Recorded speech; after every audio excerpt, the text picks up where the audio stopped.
আপনাদের আলিপুর আদালত চত্বরে নিয়ে যাব। আইনজীবীরাই বাংলাদেশের ঘটনার প্রেক্ষিতে প্রতিবাদ করছেন, বিক্ষোভ দেখাচ্ছেন। সরাসরি সেই ছবি আপনাদের দেখাবো। আলিপুর আদালত চত্বর, যেখানে আইনজীবীরা তারা কিন্তু ইতিমধ্যেই প্রতিবাদ বিক্ষোভে সামিল হয়েছেন। প্রকাশ সিনহা আমাদের প্রতিনিধি রয়েছেন আমাদের সঙ্গে। প্রকাশ, কি বক্তব্য দেশের আইনজীবীদের?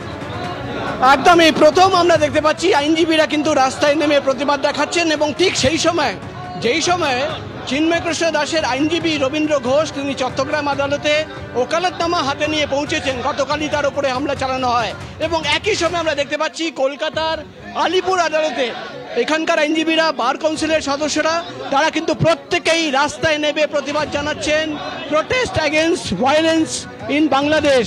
এবং তাদের একটাই দাবি, শান্তি ফিরুক চিন্ময় কৃষ্ণ দাস, তিনি কিন্তু আইনি সাহায্য পান। আমরা কথা বলবো।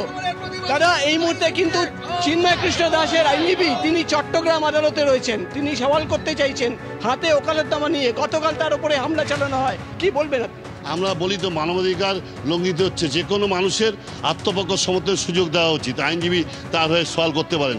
কিন্তু বাংলাদেশে যেটা চলছে সেটা আইনের শাসন কায়েম হচ্ছে না। তাই আমরা চাই যে আইনের শাসন কায়েম হয়ে বাংলায় শান্তি ফিরে আসুক, সব সম্প্রদায়ের মানুষ একসঙ্গে যেন সহাবস্থান করতে পারে। প্রথম আইনজীবীরা রাস্তায় নেমে প্রতিবাদ জানাচ্ছে কলকাতা। আলিপুর কোর্ট সবসময় রাস্তা দেখিয়েছে। আইনজীবী সারা পৃথিবীতে যেখানেই আইনজীবী আক্রান্ত হবে, আলিপুর আদালতের আইনজীবীরা তার প্রতিবাদ জানাবে। আজকে আলিপুরের আইনজীবীরা আলিপুর বার অ্যাসোসিয়েশনের তরফ থেকে এই প্রতিবাদ শুরু করে। একেবারেই প্রকাশ, অনেক ধন্যবাদ। এদিকে দিল্লিতে বাংলাদেশি অনুপ্রবেশকারীদের চিহ্নিত করতে অভিযান। সীমাপুরী এলাকায় 32 জন সন্দেহভাজন বাংলাদেশিকে চিহ্নিত করা হলো। খবর সূত্রে সব সন্দেহভাজন বাংলাদেশিদের নথিপত্র পাঠানো হচ্ছে অভিবাসন দপ্তরে। রাজধানীর কালিন্দী কুঞ্জ এলাকায় দিল্লি পুলিশের অভিযান। গতকালই অনুপ্রবেশকারীদের নিয়ে সরব হয়েছিলেন গিরিরাজ সিংহ।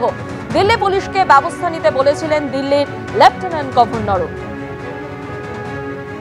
पुलिस डोर टू डोर जो है वेरीफाई कर रही है, यानी कि घर घर जाकर वेरीफाई कर रही है। घर घर जाकर लोगों के आधार कार्ड चेक किए जा रहे हैं, लोगों से पूछताछ की जा रही है, बातचीत की जा रही है।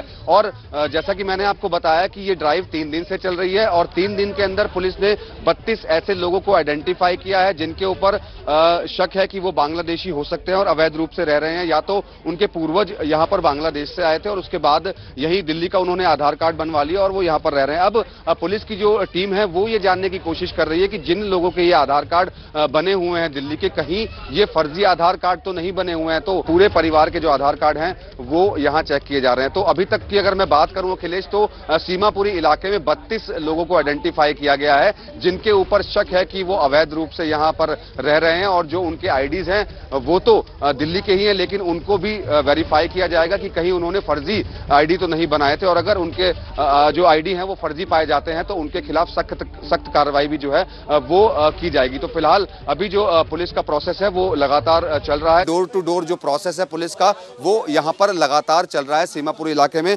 करीब 12 बजे पुलिस की ये ड्राइव शुरू हुई थी। 1 घंटे से ज्यादा का समय बीत चुका है और डोर टू डोर जो वेरिफिकेशन प्रोसेस है वो पुलिस का चल रहा है। बाकायदा पुलिस के जो जवान यहाँ पर मौजूद है उनके पास एक रजिस्टर है, रजिस्टर में वो मेंटेन भी कर रहे हैं कि कितने घरों को जो है वो वेरीफाई कर चुके हैं। तो ये जो ड्राइव है पुलिस का वो यहाँ सीमापुरी इलाके में लगातार चल रहा है।